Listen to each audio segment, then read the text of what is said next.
The room reeked of oil, sweat, and rust. The stale air hung thick, suffocating in the dim glow of the single bulb that swayed above. Its faint flicker carved sharp, dancing shadows across the cracked concrete walls, making them seem alive. Silas Kane sat slumped in the center of the room, his arms lashed tightly behind a rusted chair that wobbled with the slightest movement. His head drooped forward, strands of dark hair sticking to his damp forehead, the left side of his face swollen and angry beneath a purpling bruise.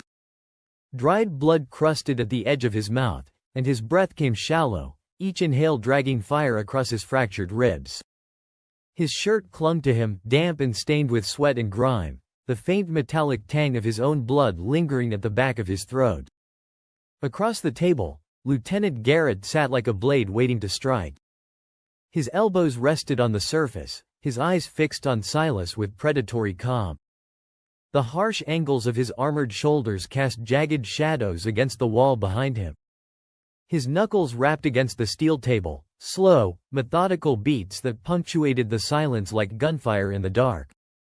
"You're wasting my time, Kane." Silas didn't respond. He kept his breathing even, though each pulse of pain in his ribs screamed for attention. The cracked rib beneath his skin throbbed relentlessly, the memory of Eric's last blow still fresh and seething. Garrett's eyes narrowed, the lines around his mouth hardening. "You were coming from White City's direction. Nobody survives out there by accident." Silas slowly lifted his head just enough to meet Garrett's stare with his good eye, the other swollen shut beneath a darkening bruise. His expression betrayed nothing, flat, cold, unreadable. In the corner, Eric shifted restlessly, leaning against the wall with his rifle slung lazily across his back. The younger guard's eyes flicked between Garrett and Silas, filled with the jittery energy of someone itching for action. "He's playing us. Let me loosen him up." Before Garrett could answer, the heavy door creaked open, and Orianthi stepped inside, her boots clicking softly against the concrete floor. She was tall, with lean muscle beneath fitted armor, and a quiet authority that made the room feel colder. Her hair, tied back in a tight braid, glinted silver at the edges despite her youth. "Still at it, Eric?" she asked, her voice smooth but edged like tempered steel. "I told you to hold off until I got here." Eric's grin faded slightly. "We were just warming him up." Orianthi crossed the room in measured steps, standing between Garrett and Silas. Her sharp eyes scanned Silas, lingering on the bruises blooming across his ribs and the blood trickling down his chin. "He's not going anywhere," she said, coolly. "No point breaking him to pieces if we still need answers." Garrett gave a small nod but didn't look pleased. "You know how this works, Ori. Men like him don't crack with words alone." She met his gaze without blinking. "They do if you know how to ask the right questions." Silas exhaled, watching the subtle power shift. He recognized the kind of control she wielded, not with brute force like Eric, but with precision, keeping the worst instincts of men like Garrett in check. Eric rolled his shoulders, stepping back. "Fine, but you're holding us up. Good. He's worth more alive than dead," she replied flatly. Her eyes narrowed as she turned back to Garrett. "Or do you want to explain to the boss why Kane's a corpse before we know if he's a spy?" Garrett's mouth twisted into a scowl, but he relented with a sigh. "We'll do it your way. For now." Eric lingered by the wall, flexing his fingers. "We could use the serum," he suggested, his voice light but edged with something darker. "No man keeps secrets after a dose of that." Garrett shook his head. "Not yet. Too easy. A man like Kane needs to stew. Truth serum works, but fear lasts longer." Or, Eric added, glancing at Orianthi, "We let the boys in the barracks have a turn." Her stare hardened. "That's not happening." Garrett raised a hand. "I said not yet. He's no use to us if he's broken beyond repair. Give him 3 days. No food, no water." Orianthi gave Silas a final glance, and for a fleeting second, he thought he saw something beneath the steel mask, a flicker of empathy quickly buried. 3 days without food is a long time," Orianthi said, her tone quieter now. "A man can lose his mind before he loses his tongue. I've seen it happen." Garrett leaned back in his chair, eyes narrowing. "You worried about him, or about what he might know?" Orianthi's expression didn't waver. I'm worried about wasting resources. We can't afford to ruin what might be valuable. Eric laughed under his breath. Soft spot, huh? You're wasting breath, Ori. Her gaze flicked to Eric, freezing him in place. I'm wasting nothing, but you might be wasting Kane's life with your heavy hands. If he dies, I'll make sure the boss knows why. Silas closed his eyes, listening to the faint hum of tension that filled the room. Even in pain, he could tell, Orianthi's word carried weight, more than Eric's bravado or Garrett's need for control. She wasn't just a guard. She was the one keeping them all from slipping too far. The door groaned as Eric retrieved his rifle, casting one last glance over his shoulder. The heavy slab slammed shut, leaving Silas alone in the stillness, listening to the hum of the flickering light and the faint rasp of his shallow breaths. Rumors whispered of White City drifted through the interrogation like a phantom. It was said that no one left the city once they entered, and those who approached its towering walls disappeared without a trace. Garrett's paranoia wasn't without reason. White City wasn't just a place. It was a threat. Orianthi watched the door close behind Eric, the clang of metal echoing in the silence. Her eyes shifted back to Silas, assessing him with an intensity that pierced through his stoic facade. She took a step closer, her movements fluid and deliberate. Silas met her gaze, unflinching despite the pain gnawing at his body. She stopped just within arm's reach, close enough for him to see the fine lines of experience etched into her face, barely visible beneath the harsh light. Silas, she murmured, her voice low enough that only he could hear. I can keep them off you for a while. He didn't react, but she saw the flicker of acknowledgement in his eyes. But you still have to answer the question sooner or later, she continued, her tone carrying a mix of warning and something almost like understanding. Silas's lips tightened, a silent refusal. He'd been through worse and had no intention of breaking now. But Orianthi's proximity brought an unexpected sensation, a strange, electric chemistry that neither fully understood but both could feel. Her breath was warm against his skin as she leaned closer. You're tougher than they think, she whispered. But toughness only goes so far. Silas held her gaze, sensing layers behind her words, experience, perhaps loss. He wondered how much she had seen and what had hardened her resolve yet kept a core of empathy intact. For a moment, their eyes locked in silent communication, a tenuous thread connecting them amidst the bleakness. It was a chemistry forged not by attraction but by mutual recognition, warriors who understood the unspoken rules of survival. Orianthi straightened, stepping back but not breaking eye contact. The flicker of empathy returned, more visible now but still controlled. She wasn't offering salvation, she was offering time, a precious commodity in their brutal world. I'll buy you what time I can, she said quietly. Use it wisely. Silas gave a small nod, acknowledging her effort without words. The room seemed to grow colder as Orianthi turned away, the brief moment of connection dissolving into the reality of their situation. As she walked toward the door, Silas couldn't help but feel a spark of something unfamiliar, a glimmer of hope or perhaps just a sliver of respect for the woman who balanced on the knife edge between duty and compassion. Orianthi's boots clattered on the concrete floor as she exited the cell. Marcus, the chief of security, followed closely, his weathered face contorted in anger. He seized her arm, pulling her to face him in the dimly lit corridor. What the hell was that? His fingers dug into her armor. Getting chummy with the prisoner, Orianthi's silver-threaded braid glinted in the light as she jerked her arm free. Her eyes narrowed, mirroring his intensity. Take your hand off me. The steel in her voice made him step back. You want answers? You won't get them by breaking him. Marcus's face turned red. So you do have a soft spot for him. Is that it? I have a soft spot for results. She squared her shoulders, her height advantage making him look up. You've been at this how long? 20 years? And how many prisoners have you lost to overzealous questioning? He crossed his arms, jaw tight. You're playing with fire, Ori. Do you even know what you're doing? A cold smile spread across her face. More than you think. I've broken tougher men than him, without leaving a mark. She leaned in, her voice lowering.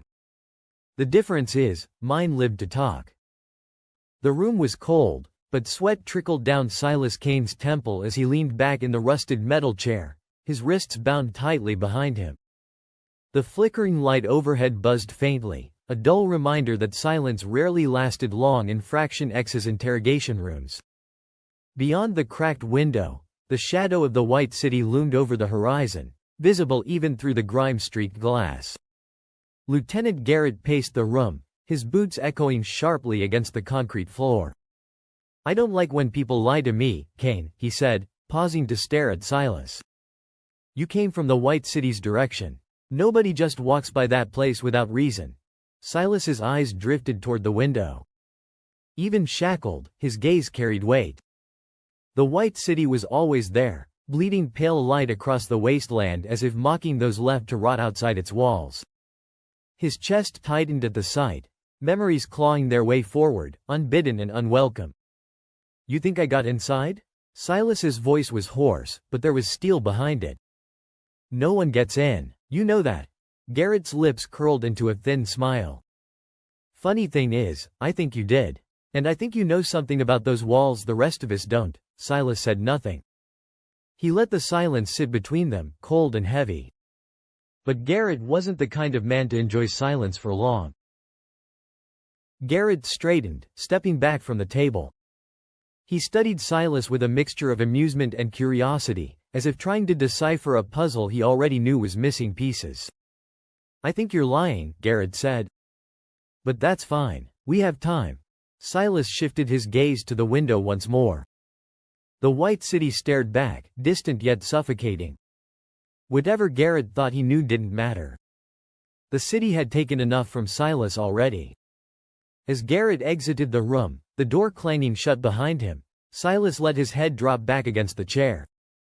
The cold from the metal seeped into his skin, but it wasn't enough to keep the memories at bay. Outside, the White City's pale glow stretched across the horizon, indifferent to the men who fought and died beneath its gaze. The dim light flickered again, casting long shadows over the room as Silas shifted against the ropes binding his wrists. His muscles ached from hours of confinement, but his mind stayed sharp, counting every second Garrett was gone. He tested the ropes quietly, feeling for weaknesses. The knot wasn't perfect. Eric, the younger guard, had tied it in a rush after the last interrogation session. Silas twisted his wrists, feeling the coarse fibers loosen slightly. His eyes flicked to the cracked window. Beyond it, the White City loomed like a ghost, but it wasn't the city he feared now. It was Garrett. And he knew Garrett would return soon, angrier and less patient. Footsteps echoed faintly from the hall. Silas froze, breath held. The guard outside the door shifted but didn't enter. Eric. Too green for this line of work.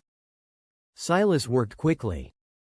With one last tug, the rope slipped free, and he pulled his arms forward, rubbing feeling back into his wrists. He stood, muscles groaning in protest. The lock on the door rattled. Silas pressed himself against the wall beside the frame, heart pounding but his expression calm. The door creaked open. Eric stepped inside, rifle slung lazily over his shoulder. Silas struck fast, one hand closing around the barrel of Eric's rifle, the other smashing into his throat. Eric choked, eyes wide with panic as he crumpled to the floor. Silas knelt, easing the rifle from Eric's hands. He didn't need to kill the kid, just get out. He slipped into the hallway, rifle in hand, keeping low as he followed the sound of distant voices. The compound was quiet, most of Fraction X settling down for the night.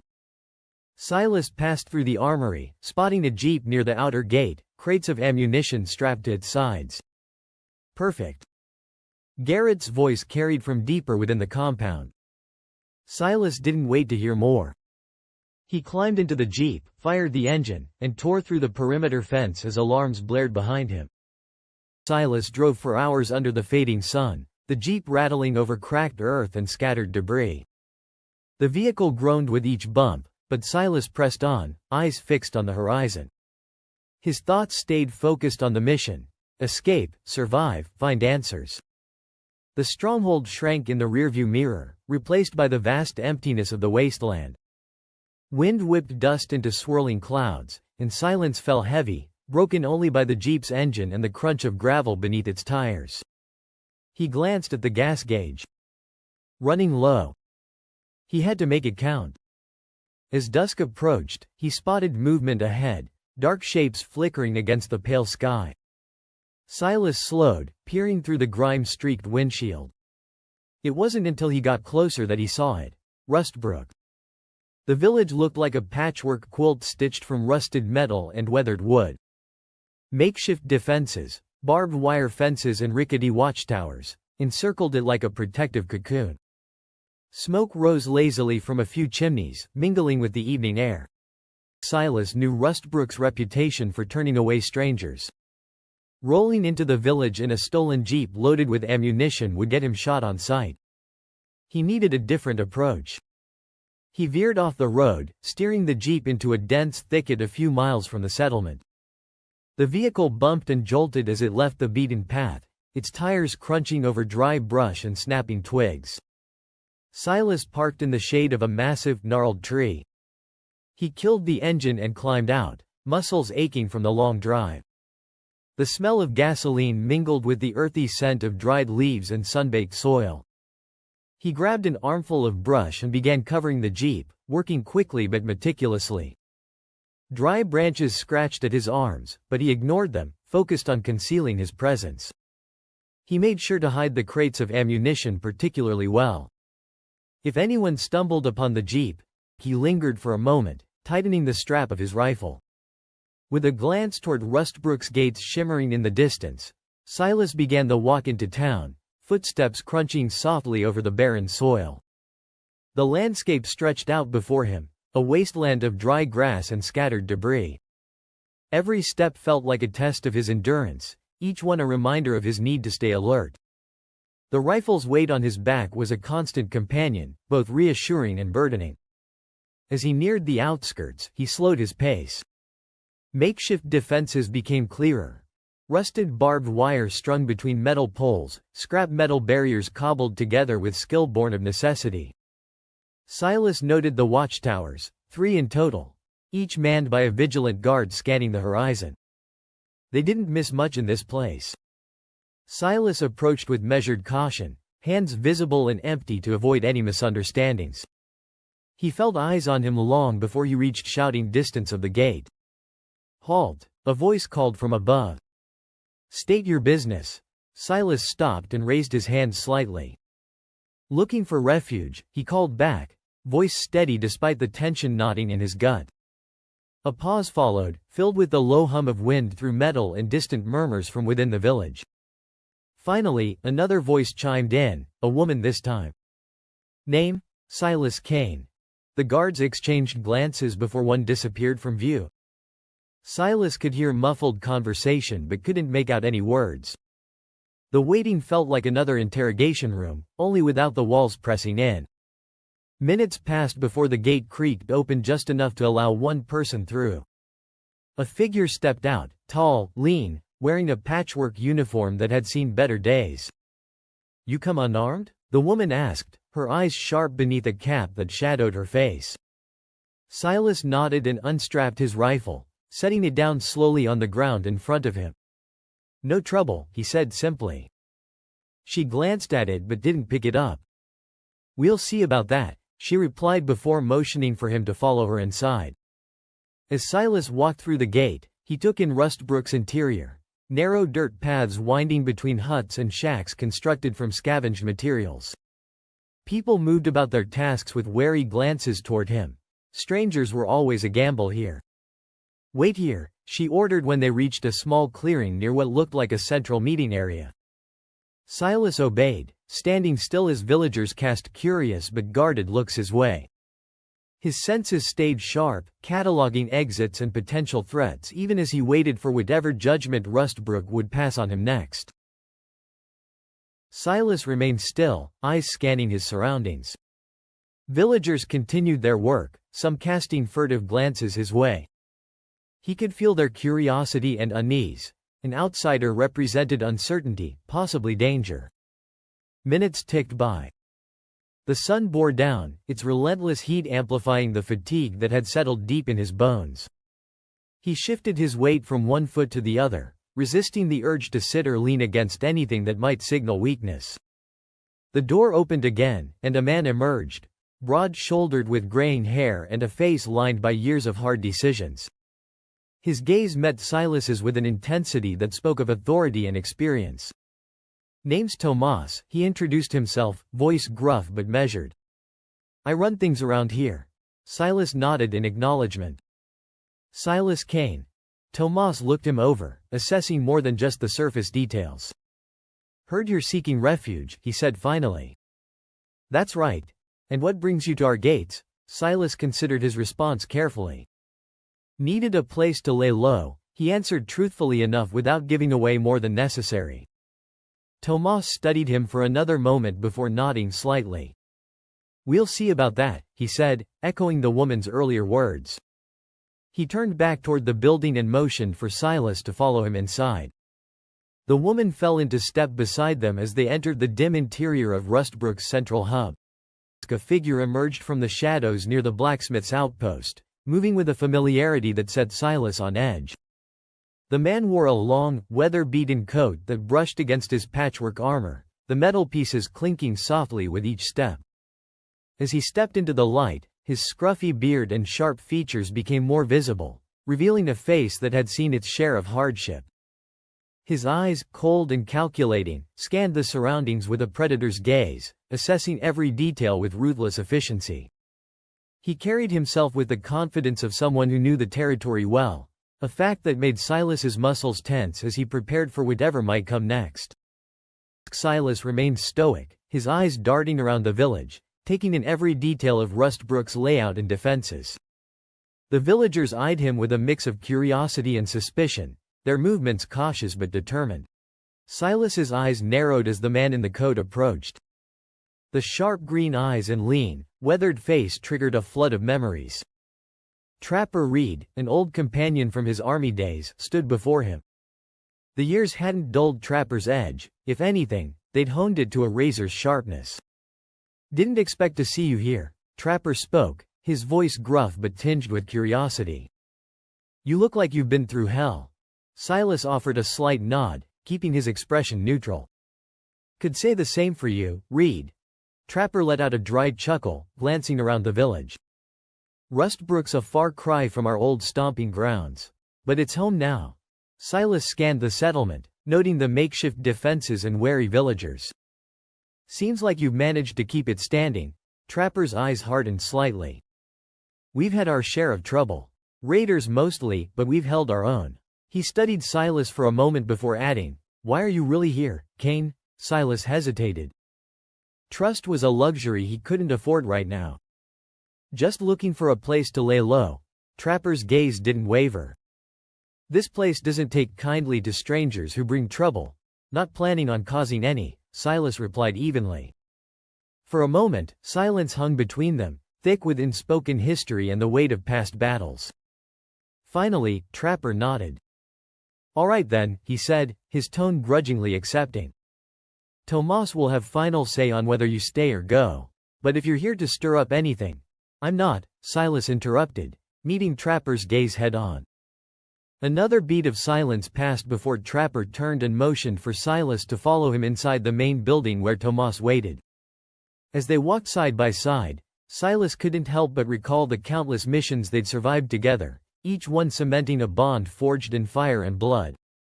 But he kept those memories buried deep. This was not the time for sentimentality. Inside the main building, Tomas looked up from his maps as they entered.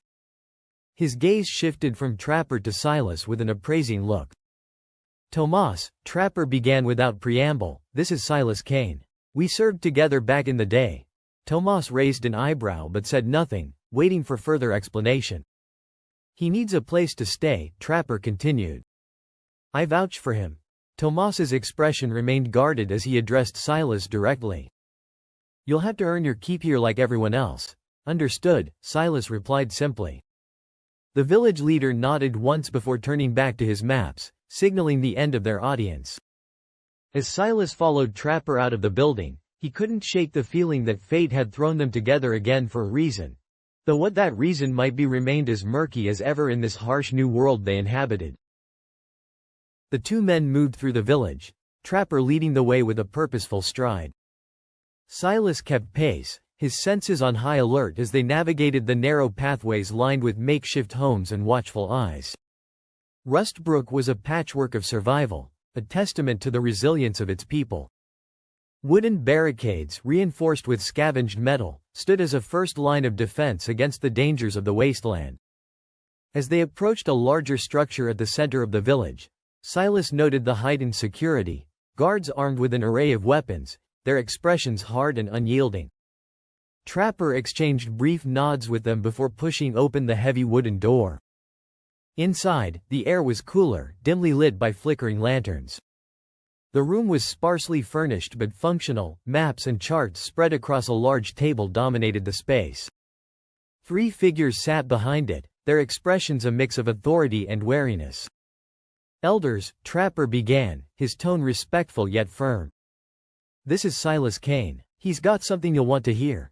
The elders turned their gaze to Silas, their eyes sharp and assessing. An older woman with silver hair pulled back into a tight bun spoke first. "Welcome to Rustbrook, Mr. Kane," she said, her voice calm but commanding. "We've heard about your escape. We need to know why you've come here." Silas met her gaze head-on, unflinching. "I'm not here to cause trouble," he said plainly. "I need refuge and I have information that might be valuable to you." Another elder leaned forward, his brow furrowed in thought. "Information about what?" The elder next to her, a man with a deeply lined face and piercing blue eyes, leaned forward slightly. "Information about what?" he asked, his tone skeptical yet intrigued. Silas took a breath, choosing his words carefully. "The White City," he said simply. "I've been there. I know its defenses."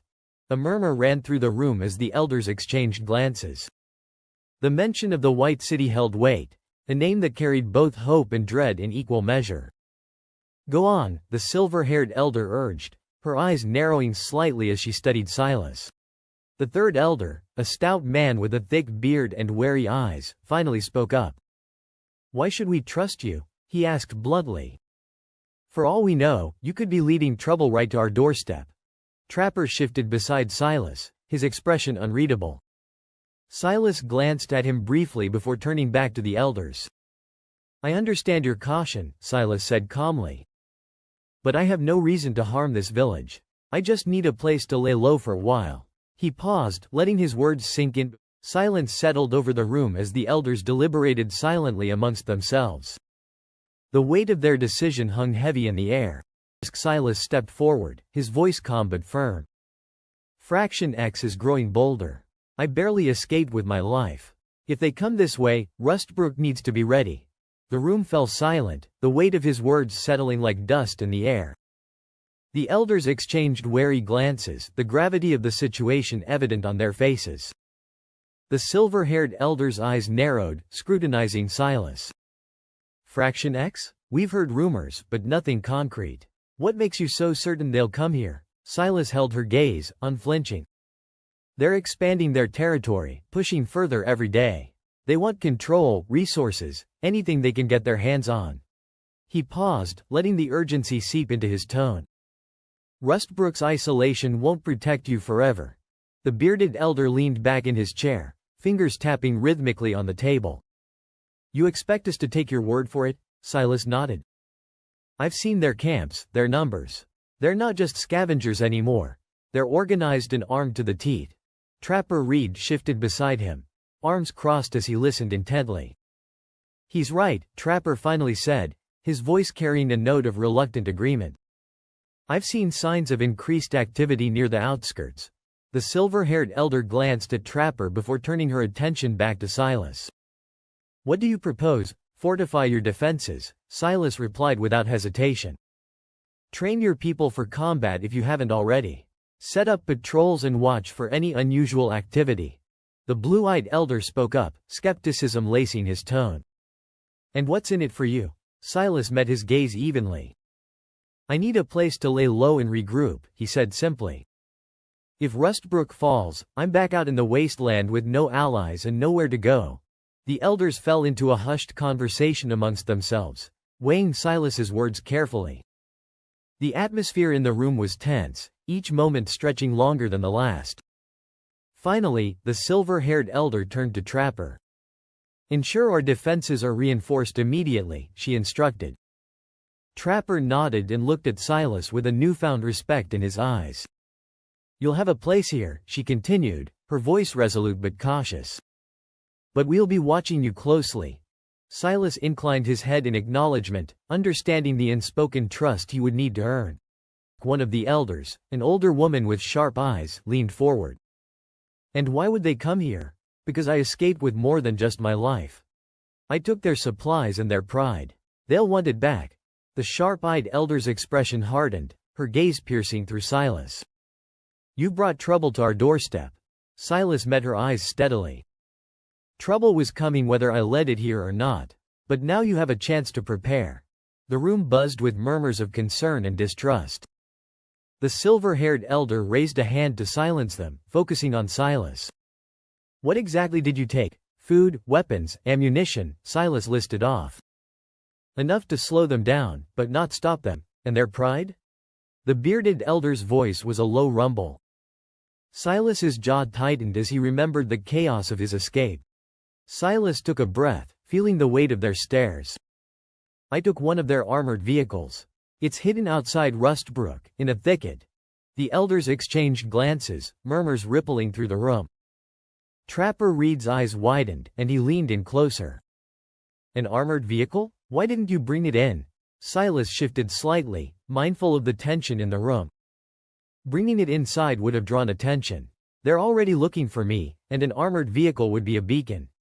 I couldn't risk leading them straight here." The silver-haired elder nodded slowly, considering his words. "And this vehicle, it's functional, fully operational," Silas confirmed. "Loaded with supplies and ammunition. It's a valuable asset, but also a target." The blue-eyed elder shook his head slowly. "You've made them desperate. Desperate and angry," Silas agreed. "But also reckless." The silver-haired elder stood, her movements deliberate and calm despite the rising anxiety in the room. She looked around at her fellow elders before addressing Silas once more. "We'll fortify as you suggested and prepare for the worst." She turned to Trapper Reed. "Double the patrols and ensure every able-bodied villager is armed and ready." Trapper nodded, his face set in grim determination. The elders sat in thoughtful silence, the weight of Silas's words settling over the dimly lit hall. Trapper shifted his stance slightly, arms crossed as he watched the deliberation unfold. The air felt heavy, the crackle of the hearth the only sound in the room. Finally, Elder Miriam, the oldest among them, spoke. "If Fraction X truly believes you are their enemy, they won't let this go. But bringing conflict to Rustbrook isn't something we take lightly." Her voice carried a gravitas that commanded attention. The other elders nodded slowly, absorbing her words. Miriam's eyes moved to Silas, scrutinizing him with an intensity that seemed to weigh his very soul. "What assurance do we have that aiding you won't bring greater harm to us?" she continued, her tone even but firm.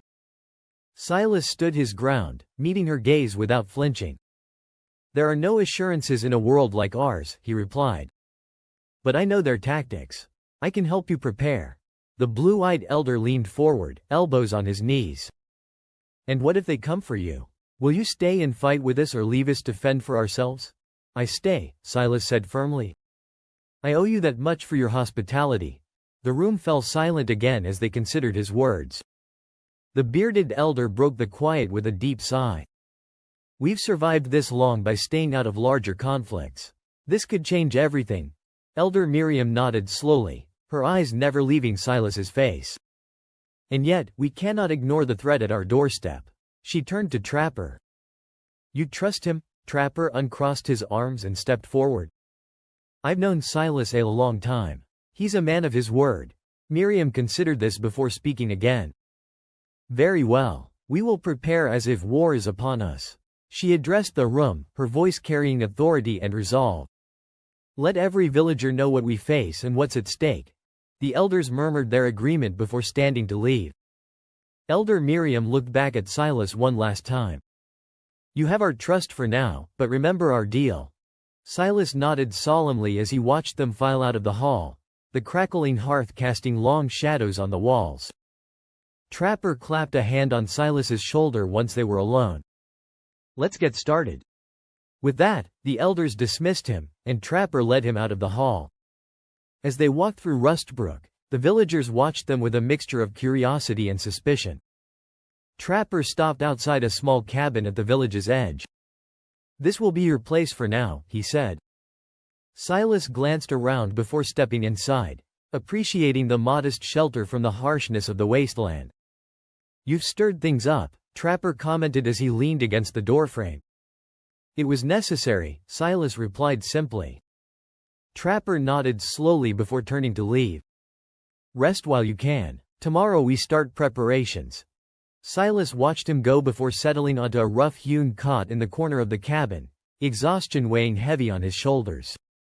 For now, Rustbrook offered a momentary respite from the chaos that hunted him, but he knew it wouldn't last forever. The morning light filtered through the thin curtains of the cabin, casting a soft glow on Silas's worn face. He stretched, feeling the stiffness in his muscles from the night before. The respite had been brief but necessary. He knew today would bring new challenges. Silas made his way to the central meeting hall, where he found Elder Miriam already engaged in conversation with a few villagers. Her silver hair caught the sunlight, giving her an almost ethereal presence. She noticed him approaching and excused herself from the group. "Silas," she greeted, her voice steady and composed. "I trust you slept well." "Well enough," Silas replied, cutting straight to the point. "We need to retrieve the jeep and the supplies before someone else finds them." Miriam's brow furrowed slightly. "Is it truly that urgent? We've only just begun preparations here."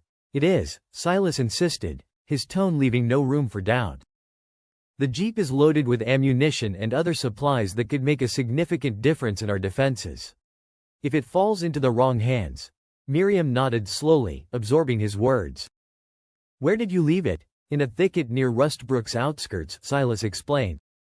"Hidden under brush, but it won't stay hidden forever." She turned to one of the villagers nearby, a burly man with a stern expression. "Gather a small team. We'll retrieve the jeep and its contents." The man nodded and hurried off to assemble a group.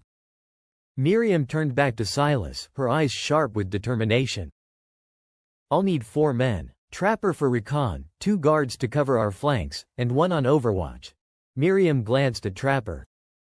"You willing?" Trapper chuckled, a rough sound that echoed in the quiet hall. "I'd like to see how much trouble Silas has gotten himself into this time. Count me in." Miriam turned to the other elders, her gaze sharp and decisive. A brief, silent agreement passed between them. She then addressed Silas again, her tone firm. "Take Reed and 3 from the watchtower rotation. Keep it quiet." Silas nodded, appreciating her swift decision-making. He looked over at Trapper, who gave a quick nod, already mentally preparing for the task ahead. "We leave now," Silas stated, his voice brooking no argument. Trapper and Silas exited the hall, their boots crunching softly on the dirt path as they headed toward the watchtower. The morning air was crisp, carrying the scent of damp earth and impending rain. At the base of the tower, 3 guards stood at attention. Trapper grinned at them all. "All right then, let's see if we can keep Silas out of trouble for once." They set off through the village gates with practiced ease, each member falling into their role seamlessly. The landscape around Rustbrook quickly shifted from cultivated plots to wild scrubland as they made their way toward the hidden jeep. "Doyle takes overwatch," Silas said, nodding toward the hill crest just outside the perimeter. "Briggs, you're on my left flank, Lex on the right. Trapper, you scout ahead, keep your eyes peeled for patrols. We stick to comms and stay spread out." Lex gave a sharp nod, adjusting her knife belt. "Understood." Without wasting a moment, Doyle moved toward the hill crest. His heavy repeater slung over his shoulder, he climbed with practiced ease until he found a vantage point that allowed him to oversee their position and the surrounding area. From there, he settled in, eyes scanning for any signs of movement. Briggs took his position on Silas's left flank, his movements quick and efficient. He kept his rifle at the ready, eyes darting from side to side as he moved. The tension in his posture betrayed his readiness for any sudden threat. Lex slid into position on Silas's right flank. Silas smirked but stayed silent, his eyes flicking between his team. He reached into his pocket and pulled out a handful of walkie-talkies, scavenged from the village stockpile. He distributed them, each member taking one with a nod of understanding. "Stay quiet unless you have eyes on something," Silas instructed, his voice a whisper carried by the wind. Briggs secured his walkie-talkie to his belt and checked his rifle's magazine. "Copy that." Lex tested her walkie-talkie's volume, ensuring it was low enough not to give away their position. She then settled into her stance, knife at the ready. Trapper gave Silas a nod before moving ahead, his steps almost silent on the rough terrain. His eyes scanned the scrubland, searching for any signs of movement or danger. Silas took a deep breath, feeling the familiar weight of responsibility settle on his shoulders. This mission had to go smoothly, Rustbrook depended on it. He glanced back at Briggs and Lex, making sure they were ready before moving forward. The team moved in unison, each step calculated and careful. The silence between them was heavy but necessary, they all knew what was at stake. Doyle's figure was barely visible on the hill crest, but Silas could see the glint of his repeater in the dim light. Trapper signaled from up ahead, indicating that the path was clear. Silas motioned for Briggs and Lex to follow as he moved toward Trapper's position. As they approached the hidden jeep, Silas felt a sense of relief wash over him. The vehicle remained untouched and well concealed under the thick brush. "All right," he murmured to Trapper as they reached the jeep. "Let's get this done quickly." Briggs and Lex took their positions on either side of the jeep, keeping watch while Trapper and Silas began to clear away the brush. The air was tense with anticipation, each rustle of leaves or snap of twigs setting their nerves on edge. Silas worked efficiently alongside Trapper, both men understanding the urgency of their task. As they worked in unison to prepare for their return journey, Silas couldn't help but feel a brief flicker of hope. The mission was progressing smoothly so far, if they could just keep it that way until they were safely back within Rustbrook's walls. The engine sputtered, then roared softly to life beneath his hand. "Good to go," Silas whispered into the walkie. Briggs glanced over his shoulder, giving a curt nod before returning his gaze to their surroundings. Lex shifted slightly, muscles tensing as she remained poised to react at a moment's notice. Trapper moved closer, still scanning the horizon. As they finished securing everything and prepared for their return journey, Silas couldn't shake a growing sense of urgency. He knew time was against them. Every second spent out here increased their risk of being discovered by Fraction X patrols or worse. The engine's low rumble filled Silas's ears as they began their journey back towards Rustbrook, ever watchful for any signs of trouble along their path. Doyle's voice crackled over the comms. "Silas, you've got movement. Small patrol coming in from the west. 4 men, Fraction X markings." Silas's jaw tightened. The timing couldn't be worse. "Hold position," he ordered. "Let them pass." Trapper's voice followed, laced with tension. "They're cutting too close. We might need to hit first." Silas exhaled slowly, eyes narrowing as the faint shapes of the patrol crept into view along the ridgeline. The jeep could mean salvation or disaster, depending on what happened next. "Doyle, keep them in your sights," Silas said softly. "Nobody fires unless I give the word." The Wasteland held its breath as the patrol drew closer. Briggs shifted slightly, his finger resting near the trigger of his rifle. Lex's eyes flickered towards Silas, waiting for any sign to act. Trapper remained still, his sharp gaze fixed on the approaching figures. The patrol moved cautiously, scanning the terrain as they walked. They were close enough now that Silas could make out their gear, standard issue for Fraction X scouts.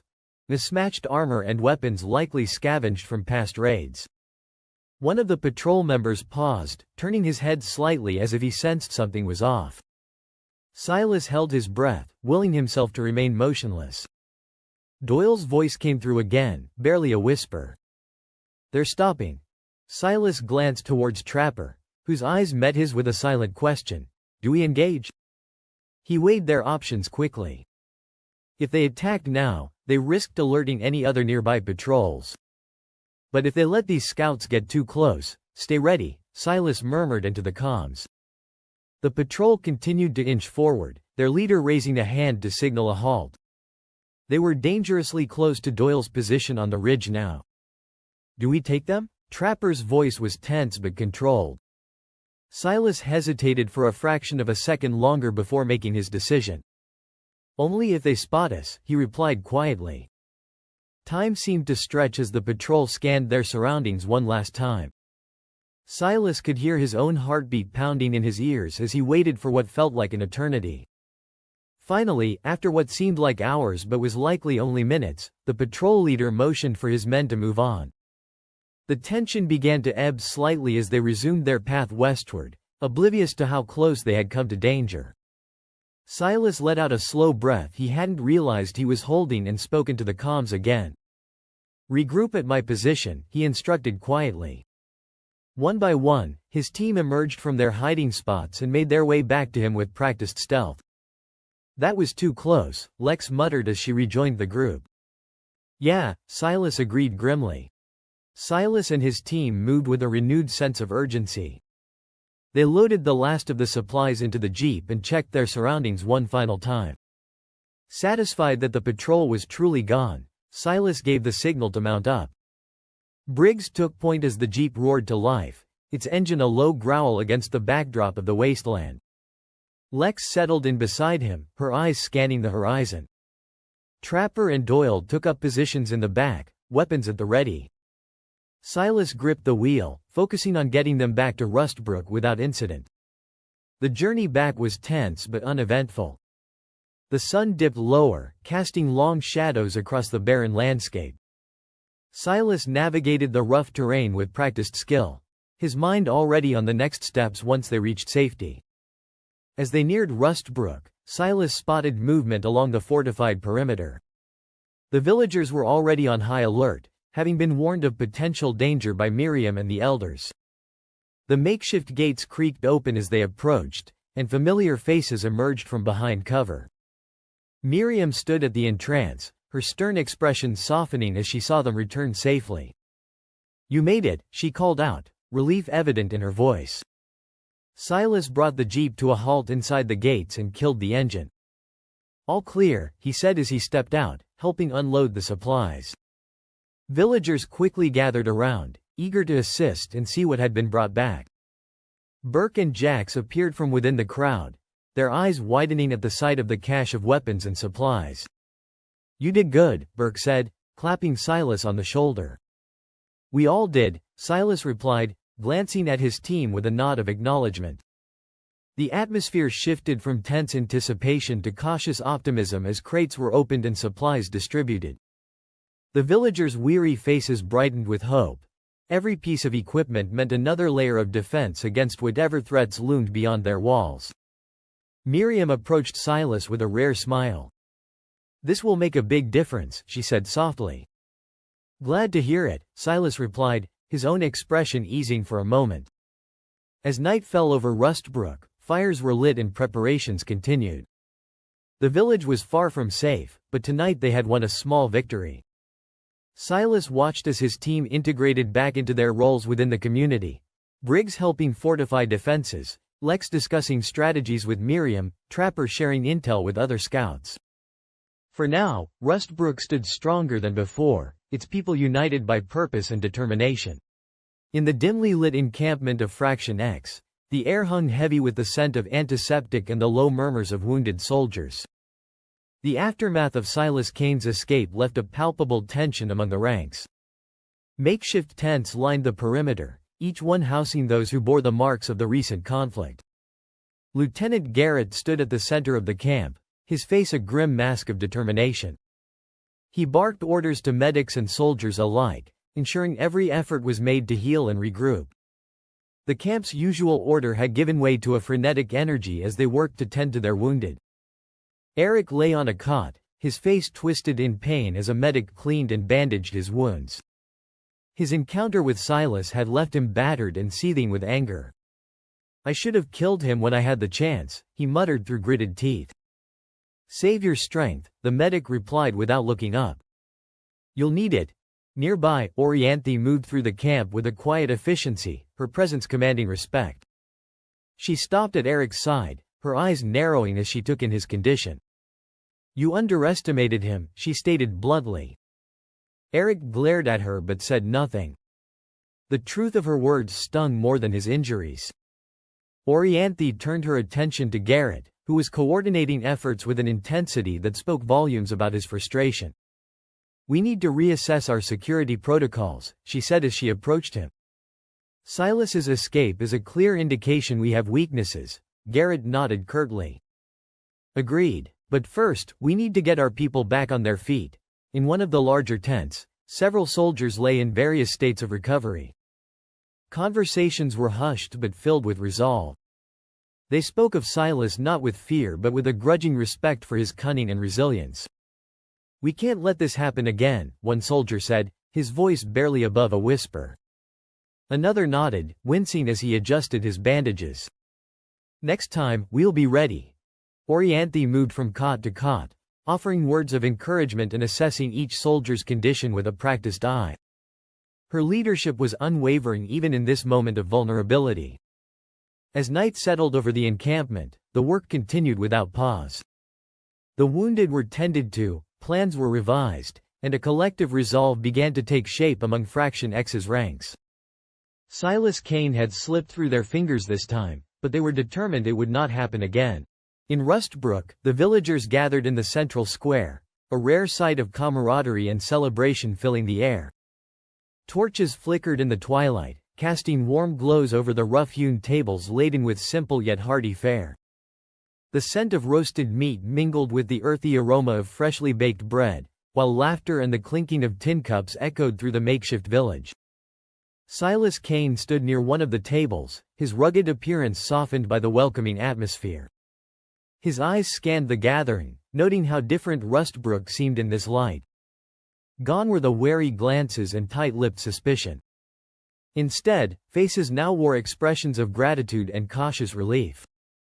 Trapper Reed approached Silas, a broad smile on his face. "Looks like we did good, Kane. Folks here are real thankful." Silas nodded, a rare smile tugging at his lips. It was a team effort. Miriam, one of the village elders, raised her cup and called for attention. The conversations died down as all eyes turned to her. "Tonight, we celebrate not just our survival but our unity," she began. "We owe a great deal to Silas Kane and his team for their bravery and skill." A cheer erupted from the crowd, followed by a chorus of raised cups. Silas inclined his head slightly in acknowledgement. "Silas," Miriam continued, gesturing for him to step forward, "would you say a few words?" He hesitated for a moment before stepping into the circle of light cast by the torches. His voice was steady as he spoke. "I'm honored to stand here among you all. What we accomplished wasn't just about supplies or defense, it was about trust and cooperation." He glanced around at the faces watching him. "Rustbrook has shown me that even in times like these, there's still hope." Another round of cheers followed his words. As the evening wore on, Silas found himself moving among the villagers more freely than he had since his arrival. Conversations flowed easily now, no longer burdened by suspicion. Briggs clapped Silas on the back as they passed by one another near the food tables. "Good to see you finally relaxing a bit," Silas chuckled. "Don't get used to it." Lex approached with a grin, holding out a cup filled with some kind of homemade brew.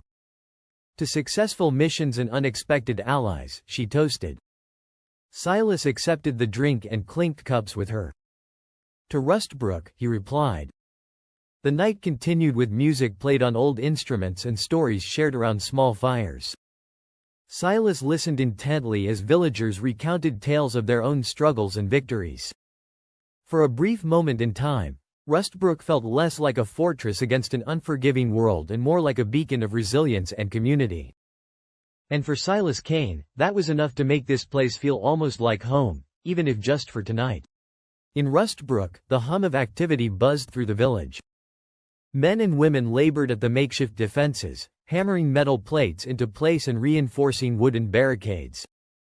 Watchtowers, cobbled together from salvaged materials, rose above the perimeter, manned by vigilant guards scanning the horizon. Nearby, a group of villagers trained in combat techniques under Trapper Reed's watchful eye. The sound of wooden practice swords clashing echoed across the clearing as Trapper barked instructions. "Keep your guard up, move your feet." He corrected stances and demonstrated maneuvers with practiced ease. Further into the village, others tended to the crops, carefully nurturing what little sustenance they could coax from the barren soil. Bent over rows of vegetables, they worked methodically, their faces lined with determination and hope. Inside the central meeting hall, Silas Kane sat across from Rustbrook's elders. The room was dimly lit by lanterns, casting flickering shadows on the rough walls. Trapper stood nearby, arms crossed as he listened intently.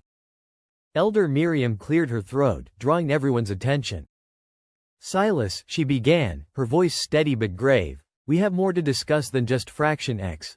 Silas leaned forward slightly, his expression intent. "What is it?" Miriam exchanged a glance with the other elders before continuing. "We've received reports of another force stirring in the region. They're unidentified but have been seen deploying mech patrols." Trapper's eyes narrowed. "Mechs? That's a whole new level of threat." Elder Tomas nodded. "Indeed, one of our trade posts was recently taken out by these patrols. The survivors described heavily armored units unlike anything we've seen." Silas felt a knot tighten in his stomach. "Do we know where they're coming from?" "Not yet," Elder Miriam admitted. "Our scouts are still gathering information. But it's clear they're organized and well-equipped." Trapper spoke up, his tone serious. "If they've got mechs, they're not just scavengers or raiders. This is something bigger." Silas considered this new information carefully. "We need to prepare for all possibilities," he said finally. "Strengthen our defenses further and train everyone to handle these new threats." The elders nodded in agreement, their faces etched with concern but also resolve. "Silas," Elder Tomas added, "we'll need your expertise more than ever now." Silas met his gaze firmly. "You have it." With that understanding established, they turned their focus to planning and strategy, knowing that Rustbrook's survival depended on their collective strength and vigilance in the face of growing dangers both known and unknown. Silas stood, nodding to the elders. "All right, let's get to work. We need to reinforce our defenses, train our people, and put small recon teams out there. We do what we can with what we have." Trapper moved to a large map pinned to the wall, pointing at various locations around Rustbrook. "We've identified several key points that need immediate fortification. We'll start here." He indicated a vulnerable section near the southern perimeter. Elder Miriam added, "And don't forget the northern approach. It's less fortified but equally critical." Silas turned to the gathered villagers. "Everyone who can wield a weapon or help with building defenses needs to be involved. Training starts immediately." Trapper nodded in agreement. "I'll lead the training sessions and organize patrols." As they continued planning, Silas turned back to Elder Miriam. "You mentioned a trading post being attacked. Do you know their locations?" Miriam pointed to a spot on the map several miles from Rustbrook. "Here and here. These posts are vital for our trade routes and supplies." Silas considered the distances and terrain. "We need to send a team to warn them and recruit any able-bodied men they have. We need more manpower and materials." Trapper stepped forward again, his expression determined. "I'll take a team out there myself." Silas placed a hand on Trapper's shoulder, appreciating his readiness. "Good. Take whoever you need and move quickly but cautiously. We can't afford any more surprises." Miriam nodded in agreement, her eyes reflecting both worry and hope. "We'll do our part here, Silas. Rustbrook will be ready." As the meeting concluded, Silas and Trapper began assembling their teams, each member understanding the urgency of their mission. The village buzzed with activity as everyone prepared for what lay ahead. Silas addressed his team one final time before they set off for the trading posts. "Stay alert and stick together. We bring back anyone willing to fight or help us build up our defenses." Trapper checked his gear, then turned to Silas with a resolute nod. "Let's move out." With that, they headed into the wasteland towards the trading posts, knowing that every moment counted in their fight for survival and preparation against whatever threats lay ahead. In Rustbrook, villagers worked tirelessly under Elder Miriam's guidance, reinforcing barricades and sharpening their combat skills under Trapper's direction when he wasn't on mission. The combined efforts of training within Rustbrook and outreach missions aimed at strengthening alliances marked a pivotal moment in their struggle for survival against mounting threats. Silas led his team through the rugged terrain toward the trading posts. The sun dipped low, casting long shadows over the wasteland. Among his group were seasoned traders and former scavengers, their faces etched with experience and determination. As they approached the first trading post, a small settlement surrounded by makeshift defenses, Silas signaled his team to stay alert but relaxed. They entered the post, where wary eyes tracked their every move. After noon, Silas greeted the traders, displaying an open palm to show he meant no harm. "We're from Rustbrook, looking to trade and share some important news." The head trader, a burly man with a grizzled beard named Bartok, stepped forward. "Rustbrook, what brings you out here?" "Need supplies and have some information to share," Silas replied. "Might be in your interest to hear us out." Bartok eyed him cautiously but nodded. "All right, let's see what you got." Silas motioned to Trapper and the others, who began unloading various goods they had brought for trade: ammunition, tools, and foodstuffs. As they haggled and exchanged items, the atmosphere grew more cordial. One of the traders, a lean woman named Alara, handed Silas a small bag of dried herbs. "Good for pain relief," she said with a smile. Silas nodded his thanks. "Appreciate it. Now, about that information," Bartok crossed his arms. "Go on." Silas took a deep breath. "Fraction X is on the move. They've been hitting settlements and trading posts like yours."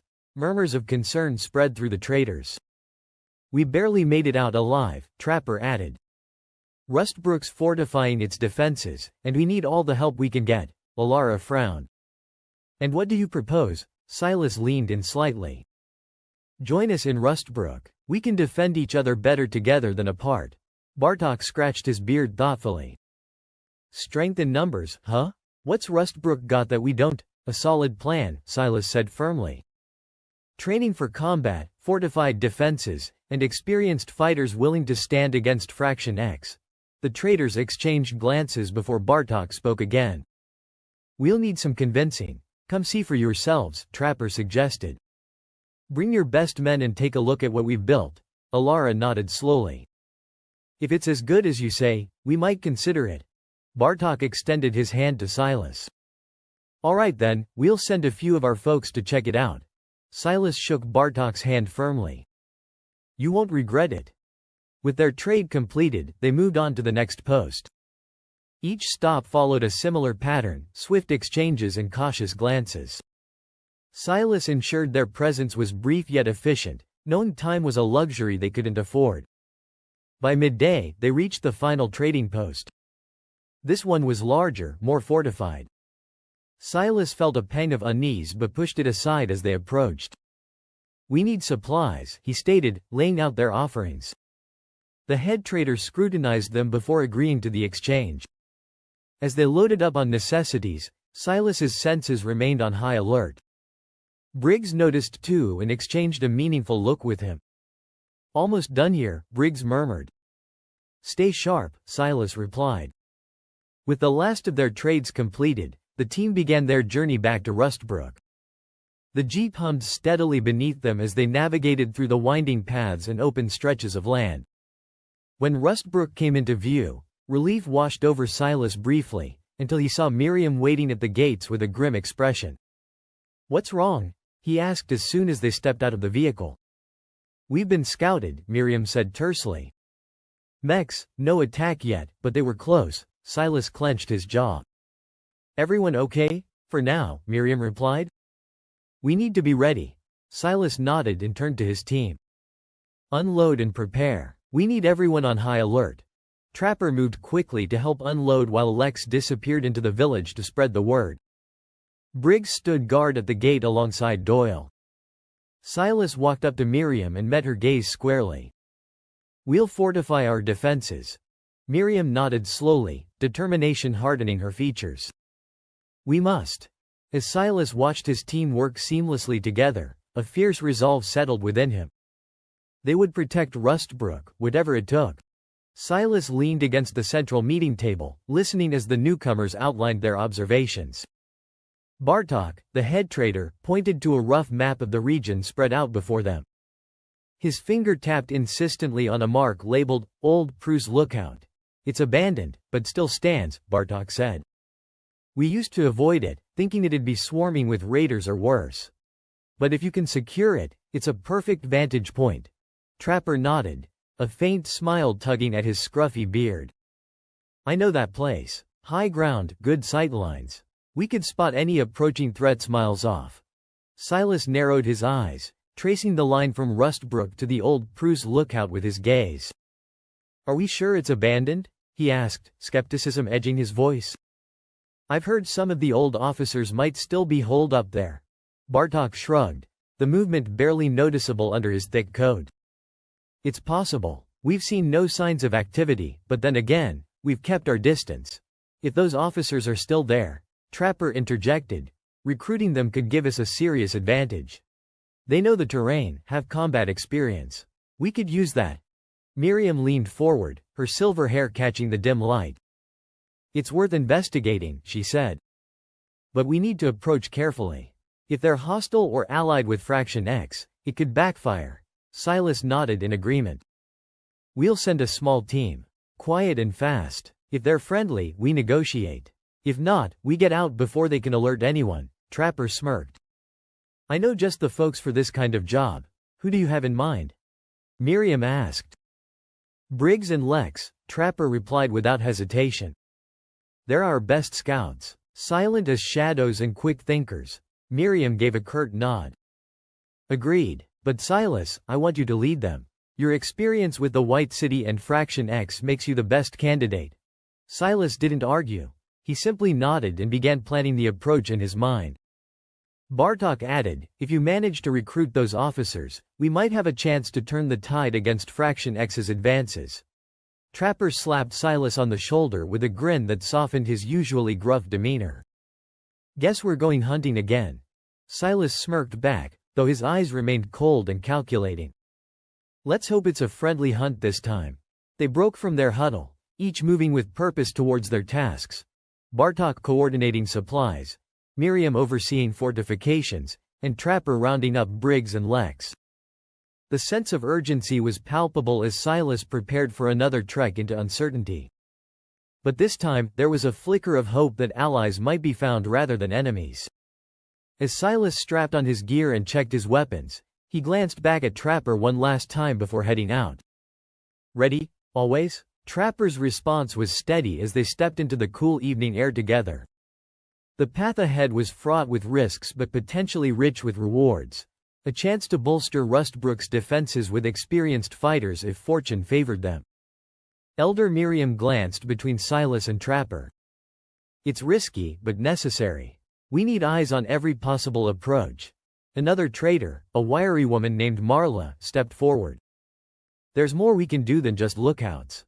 We've got contacts, engineers who could help us build weapons and ammo. Maybe even reverse engineer some of the tech we've scavenged.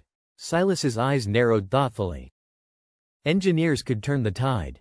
More firepower means we stand a better chance against Fraction X's mechs. Bartok leaned in closer to the map, his voice low but firm. We'll need to act fast. Get those engineers here and set up production before they strike again. Miriam nodded slowly. I'll send messengers to your contacts immediately. And we'll need volunteers to scout and secure that lookout. Miriam turned to Marla and Bartok. You two start drafting plans for the new defenses and weapons production with our current resources. The traders exchanged glances and nodded in agreement. Silas pushed off the table and moved towards the door, his mind already on the next steps. We leave at first light. Silas and his team, Trapper, Lex, and Briggs, set out from Rustbrook at dawn, joined by two guards, Carter and Nash. They moved on foot, careful and silent. The desert stretched before them, a barren expanse dotted with scraggly brush and rocky outcrops. Carter, you're on point, Silas ordered in a low voice. Nash, you take recon. Trapper, Lex, cover the flanks. The group fell into their roles seamlessly. Carter led the way with sharp eyes scanning for threats. Nash moved ahead and to the side, slipping through shadows like a wraith. Trapper took the right flank, his steps light despite his weather-beaten frame. Lex covered the left with silent precision, her knife belt secured and ready. Hours passed as they carefully made their way through the unforgiving landscape. The sun climbed higher, baking the earth beneath their feet. The team remained vigilant, every step calculated to avoid detection. A sudden motion in the distance made Silas raise his hand to halt. They dropped to the ground as a small raider party appeared over a dune, rough figures armed with makeshift weapons. "Stay low," Silas whispered. The raiders moved closer but seemed unaware of the hidden team.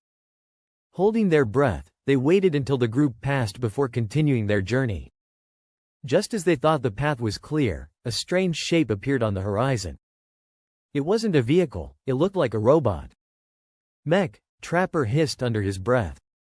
The machine's sensors whirred as it noticed them. Without warning, it attacked. "Spread out," Silas shouted. Laser fire cut through the air as the mech advanced. Silas dove for cover behind a boulder, returning fire with precision shots aimed at weak points in its armor. Briggs and Lex flanked it, taking shots at its joints to slow it down. Carter and Nash provided suppressing fire from behind cover. The mech's weapons were fierce, energy bolts exploded around them.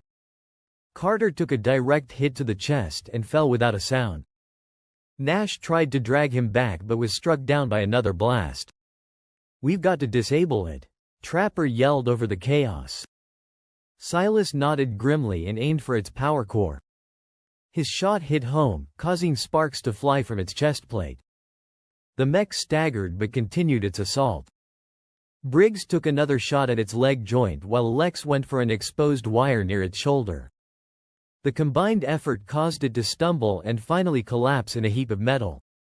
Breathing heavily, Silas approached cautiously with Trapper by his side. They scavenged parts from the disabled mech, securing anything that could. The journey continued, each step a battle against the unforgiving desert. Silas led the remaining group, Trapper, Lex, and Briggs, forward. The loss of Carter and Nash weighed heavily on their minds, but there was no time to mourn. The sun blazed overhead, relentless and searing. Trapper moved steadily beside Silas, his experienced eyes scanning the horizon for any sign of danger. Lex kept her focus on their surroundings, every muscle tense and ready. Briggs followed close behind, his rifle cradled in his arms as if it were an extension of himself.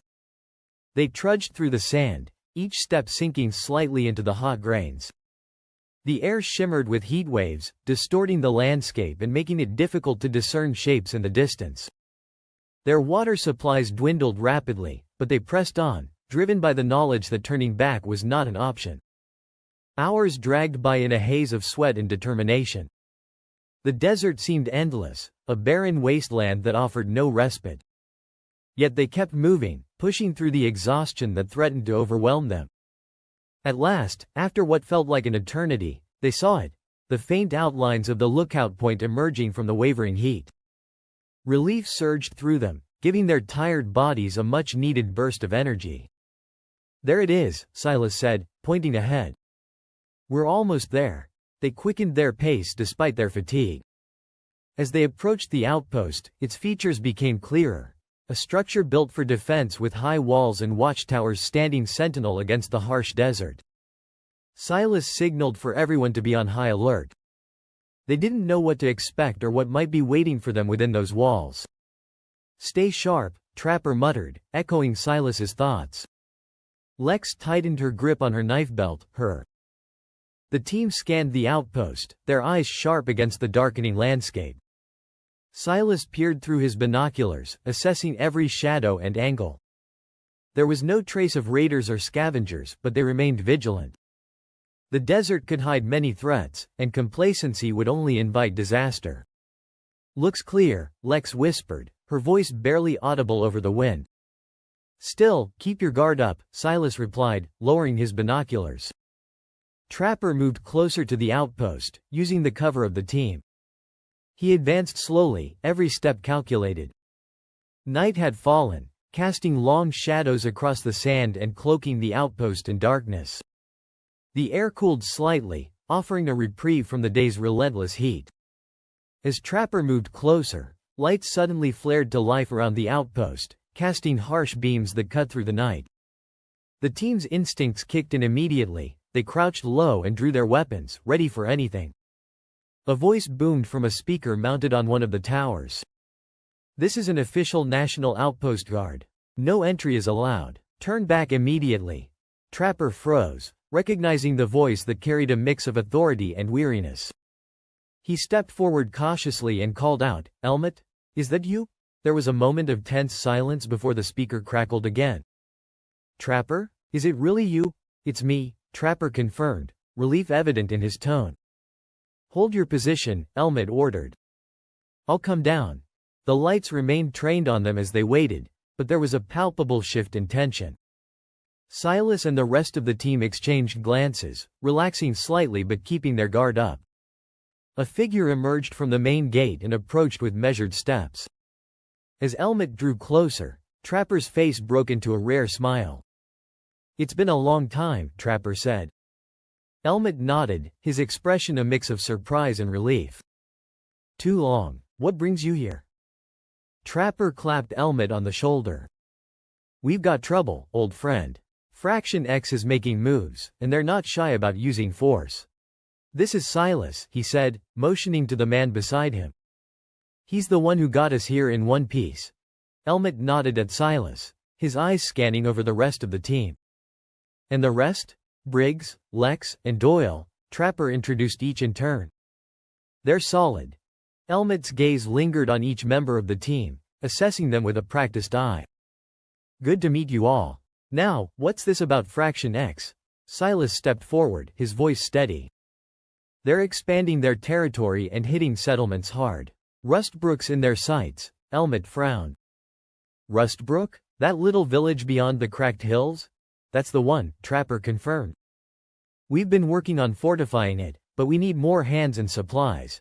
Elmet crossed his arms, considering the situation. "And you came here for?" "We need allies," Silas said plainly.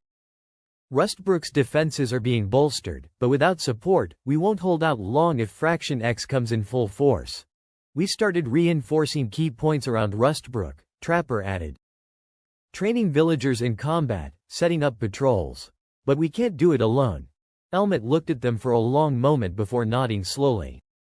"You know I'll help where I can, but resources are tight here too." Silas inclined his head in acknowledgement. "We understand. Any support you can offer, men, supplies, would make a difference. We'll need to move quickly," Trapper added. "Fraction X won't wait for us to get comfortable." Elmet uncrossed his arms and sighed. "All right then, let's discuss specifics inside." He motioned for them to follow him. As they walked through the gate and into the outpost, Elmet led them to a small command center filled with maps and radio equipment. He pointed to a map pinned on the wall showing Rustbrook's location. "Show me what you've got planned so far," Elmet said. Trapper stepped up and began explaining their strategy for fortifying Rustbrook, pointing out weak spots that needed shoring up and areas where patrols would be most effective. "We've also identified nearby trading posts that can provide additional manpower and supplies," Silas added. Elmet listened intently, occasionally nodding or asking questions for clarification. After several minutes of detailed discussion, Elmet leaned back against a table, arms crossed again but with a look of resolve on his face. "All right, I'll see what we can spare." Elmet nodded as the plans came together. "We'll send a few of our officers back with you to Rustbrook. They'll help with training and fortifying defenses. In return, some of your villagers can stay here to learn from our setup and assist with our own needs." Silas exchanged a look with Trapper, both men nodding in agreement. "Sounds fair," Silas said. Elmet gestured towards a nearby officer. "This is Lieutenant Hawk. He'll lead the team heading to Rustbrook." Hawk stepped forward, his sharp eyes studying Silas and the others. "I've got a squad ready to move out at first light." "Good," Silas replied. "We appreciate the support." Hawk's gaze shifted to the remains of the mech they had brought with them. Is that what took down Carter and Nash? Silas followed his gaze. We've been hearing rumors about these mechs, but seeing one up close, it's something else. Hawk crouched down, examining the mechanical parts with interest. If we can figure out how it works, we might be able to use it against them. Trapper joined them, nodding in agreement. That's what we were thinking too. Any insights you have would be invaluable. Elmet turned back to Silas and Trapper. We'll have our engineers take a closer look at this mech while you're here. Maybe we can learn something useful before sending it back with you. Silas agreed, feeling a glimmer of hope that this collaboration might turn the tide in their favor. Every bit helps, he said. Elmet stood up straight and clapped his hands together. All right then, let's get moving. Hawk, gather your squad and make sure they're ready by dawn. Hawk saluted and left to prepare his team. Elmet turned back to Silas and Trapper, his expression serious but determined. We'll do everything we can to support Rustbrook. And in return, we'll need your help fortifying our defenses here too. Silas extended his hand towards Elmet, sealing their agreement with a firm shake. Rustbrook buzzed with renewed energy. The arrival of new people from the outpost, including Lieutenant Hawk and his team, brought fresh knowledge and strategies. Villagers trained harder, now bolstered by Hawk's tactical drills. Silas watched as a young man practiced a takedown maneuver, noting the precision in his movements. A gentle breeze carried the scent of wildflowers from the surrounding fields, a rare moment of serenity in the wasteland. But the peace felt fragile, as if balanced on a knife's edge. Then, as if nature sensed the impending danger, the sky darkened abruptly. Ominous clouds rolled in, casting long shadows over Rustbrook. A chill ran down Silas's spine. He looked up, frowning at the sudden shift. The alarm sounded, a piercing wail that sent everyone into action. Fraction X, someone shouted. Silas sprinted to the gate, his heart pounding with adrenaline. Positions, he barked. Trapper Reed nodded, already coordinating villagers to man the defenses. The enemy swarmed over the hill like a dark tide. Chaos erupted. Villagers fired from makeshift barricades while others wielded spears and knives against the onslaught. Silas fought beside Trapper and Briggs, their movements synchronized from countless drills. Amidst the clamor of battle, Silas spotted a familiar figure, Orianthi, leading Fraction X's charge with cold precision. She cut through Rustbrook's defenders like a whirlwind of steel. Hold your ground, Silas roared over the din. Briggs tackled an enemy to the ground while Lex covered him with swift shots from her crossbow. Trapper took down another with his axe, but more surged forward. Orianthi pushed deeper into Rustbrook, her eyes locking with Silas's for a fleeting moment. He read determination in her gaze but also something else, a flicker of hesitation. Silas and Orianthi clashed in the center of the village. Sparks flew as their weapons met in brutal harmony. He could see her assessing him even in combat, weighing her options. A sudden burst of gunfire from Briggs distracted Orianthi long enough for Silas to disarm her. He pressed his blade to her throat but hesitated. Yield, he commanded. She glared at him but dropped her weapon. Villagers quickly restrained her while Silas scanned the battlefield. The tide had turned. Fraction X was retreating under relentless fire and fierce resistance. As calm returned to Rustbrook, Silas approached Orianthi, who sat bound but unbroken. "Why are you here?" he asked. "You know why," she replied, her voice steady despite her defeat. Silas crouched before her. "You're too smart for this chaos. Join us instead." Orianthi narrowed her eyes but remained silent, considering his words carefully amidst the rubble and aftermath of battle. Orianthi's silence stretched, broken only by the distant cries of wounded villagers and the crackle of burning debris. Silas watched her, searching for any sign that she might consider his offer. Around them, the village bustled with activity as survivors tended to the injured and fortified their defenses. "Silas," Trapper called out, approaching with urgency in his step. "We've secured the perimeter. What do we do with her?" Silas glanced at Orianthi, then back at Trapper. "We keep her under close guard. She's valuable." Trapper nodded, signaling 2 villagers to take Orianthi away. As they led her to a secure cabin, she cast one last glance over her shoulder at Silas, eyes narrowing in thought. Turning back to the scene, Silas felt a mix of exhaustion and relief wash over him. The village had survived another assault, but each attack left them more worn down. He knew they needed more than just brute strength to hold out against Fraction X. Silas, Elder Miriam's voice broke through his thoughts. She stood nearby, her face lined with worry and determination. We need to talk. They moved to a quieter spot near the central structure. Miriam gestured for Silas to sit on a bench beside her. The villagers fought bravely today, she began, but it's clear we're stretched thin. Silas nodded. We need more allies and better strategies. Miriam sighed, looking out at the bustling village. We can't keep relying on just defense. We need to take the fight to them. Silas's mind raced through possibilities. There's still that mech we disabled and brought back here, he said thoughtfully. If we could reverse engineer it. Miriam raised an eyebrow. That's risky, but necessary, Silas countered. It might give us an edge. Miriam leaned back, considering his words. I'll gather our engineers and see what they can do with it. As she rose to leave, Trapper approached again, this time with a grim expression. Silas, there's something you need to see. They followed Trapper through the village until they reached the edge of Rustbrook, where a small group of villagers had gathered around something on the ground. What is it? Silas asked. Trapper pointed down at a piece of tattered fabric emblazoned with Fraction X's emblem. We found this near one of the bodies. Silas knelt down, inspecting the fabric closely. It wasn't just any emblem, it was marked with symbols indicating rank and status within Fraction X.